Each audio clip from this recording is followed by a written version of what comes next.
Untuk meracik sebuah pupuk itu harus memperhatikan pH yang optimal terhadap pupuk tersebut. Pupuk tersebut optimal di pH berapa? Contohnya fungisida itu kisaran antara pH netral ya. pH netral jadi antara antara 5,5 sampai 8, biasanya seperti itu. Nah, tidak bisa lebih dari itu. Misalkan 4 pH terlalu asam atau sampai 9 pH terlalu basa gitu. Walaupun normal ya, aman gitu terhadap larutan tersebut. Gue juga mempelajari tentang larutan tentang pupuk, yaitu misalkan kita sama-sama CU nih, CU atau ion tembaga. Ion tembaga memiliki beberapa varian, yaitu misalkan yang gue tahu sekarang ini adalah oksida dan hidroksida. Hidroksida dan oksida ini sangat berbeda. Ini seperti kalsium nitrat dengan kalsium sulfat, yang mana kalsium nitrat ini sangat cepat, sangat mudah larut, sangat cepat diaplikasikan di tanaman. Tetapi eh, yang sulfat ini memiliki kompatibilitas terhadap penyerapan tanaman itu rendah, bisa beberapa hari gitu. Nah, ini juga sama dengan pembagian ion tembaga. Jadi ketika kita menggunakan ion tembaga berbasis ion hidroksida atau hidrokside, Cu hidrokside, itu membedakan adalah cara kerjanya, yaitu ion tembaga yang berbasis oksida ini lebih ramah terhadap daun. Jika kita semprotkan di daun, itu penyerapan atau penggunaan Cu2 plusnya itu lebih sedikit dan pelan-pelan gitu. Jadi lebih aman pada tanaman, tidak menyebabkan fitotoksisitas berlebih kepada tanaman ketika musim hujan atau gerimis yang mengguyur terus gitu. Cara aplikasi ion tembaga itu juga sangat penting gitu ya.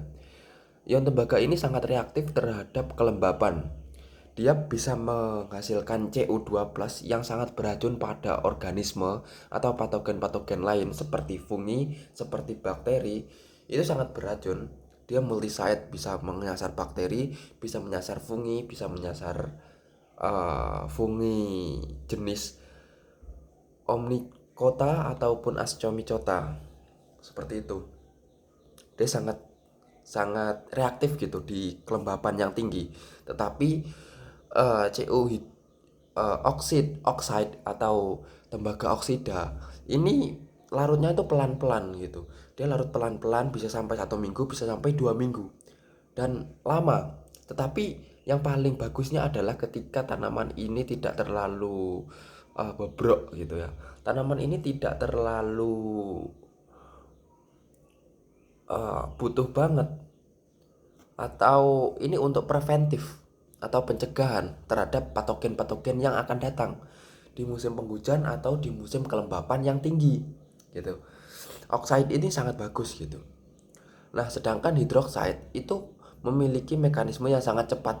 Dia overkill gitu jika diaplikasikan di cuaca-cuaca yang tidak terlalu rentan terhadap masuknya patogen-patogen yang kompetitif terhadap tanaman gitu.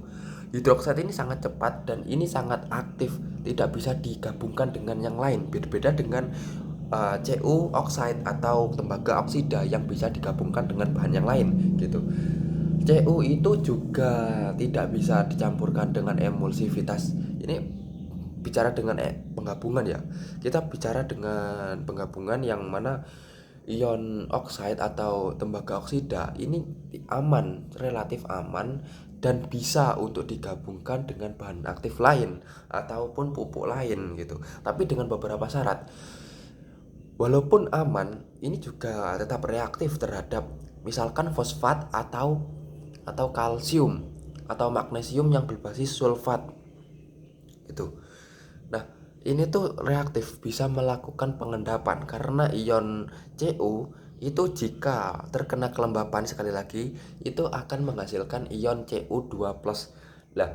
Nah, Cu2 plus ini yang sangat kuat untuk mengikat ion-ion negatif, yang mana Fosfat dan sulfat ini tuh kan ion negatif dan sangat cepat untuk diikat menjadi endapan dan tidak bisa disalurkan lagi untuk tanaman atau tidak bisa berguna untuk memecah atau mentoksik bakteri atau patogen-patogen lain gitu. Tidak bisa jika sudah mengendap dalam bentuk gumpalan. Cara penggabungan yang efektif adalah kita memperhatikan dulu apa aja sih yang bisa digabung.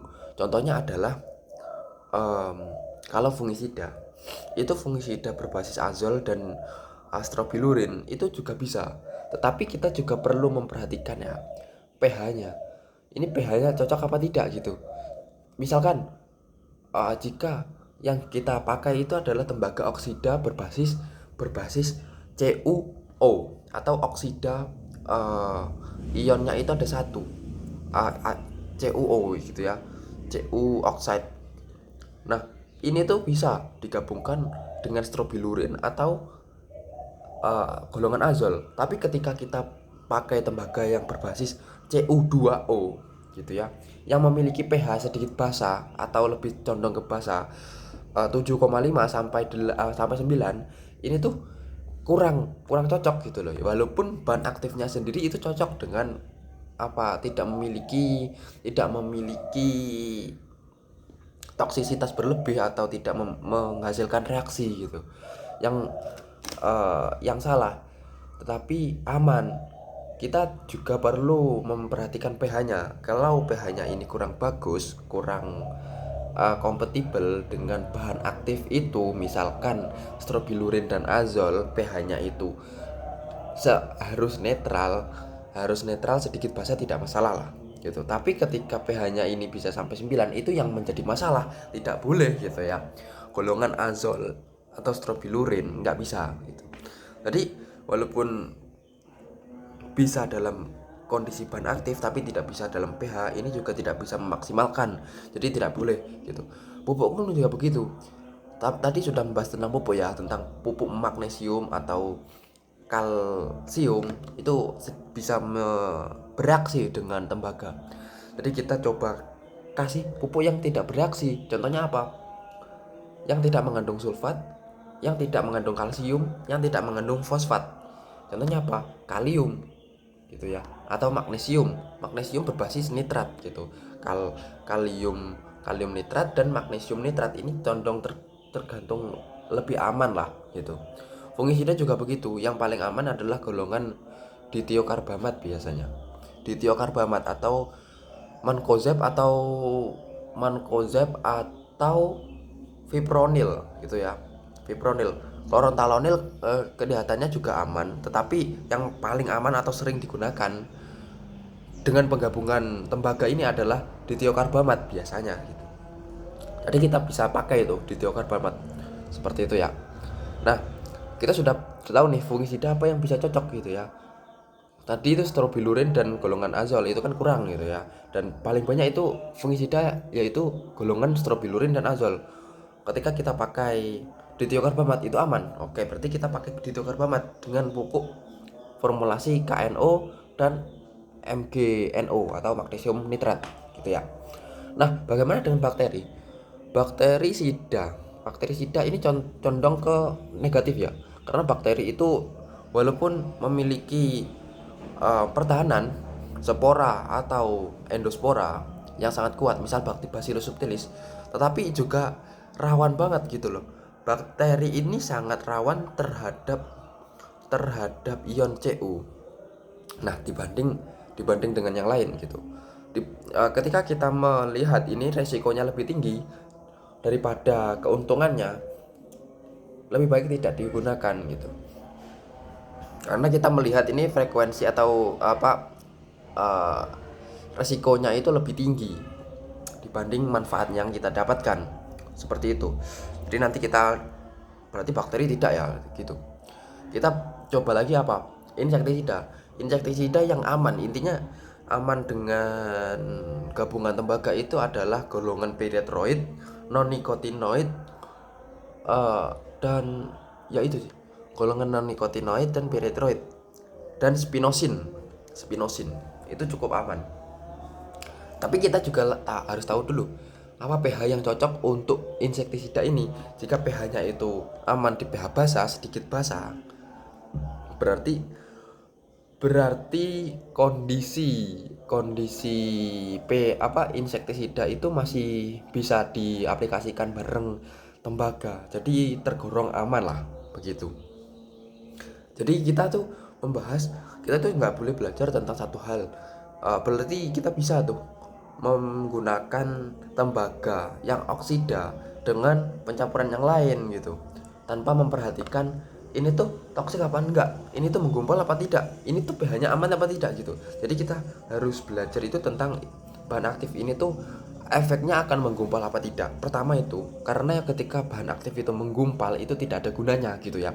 Terus kita juga harus mempelajari tentang pH juga, karena pH itu juga krusial, karena bergantung dengan pH, karena pH itu cara kerjanya gitu, cara kerjanya walaupun bahan aktif itu aman dengan atau kompatibilitasnya aman dengan ion tembaga, tetapi ketika cara kerjanya ini tidak didukung, contohnya adalah pH-nya tidak sesuai, itu juga berakibat bahan aktif itu tidak maksimal dalam hal mengeluarkan eh, cara untuk membunuh patogen terhadap tanaman itu gitu.